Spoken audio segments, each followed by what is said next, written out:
23 سال گزر گئے, صرف تم لوگوں کے لیے جیتا ہوں 23 سالوں سے, 23 سالوں سے. ایسا نہیں ہوا ہے کہ ایک دن محفل میں نے مس کر کے گھر پہ بیٹھا ہوں. تم مجھے یہ صلہ دے رہے ہو یار, اتنا سا بھروسہ نہیں ہے مجھ پر, یقین نہیں ہے مجھ پر,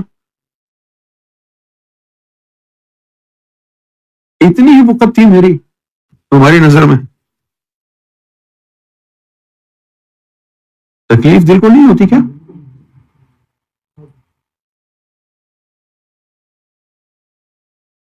پھر کہاں گیا؟ جب یقین ہی چلا گیا, دل میں وسوسہ اور شک آ گیا, اب فیض ہوگا؟ اب تو فیض نہیں ہوگا.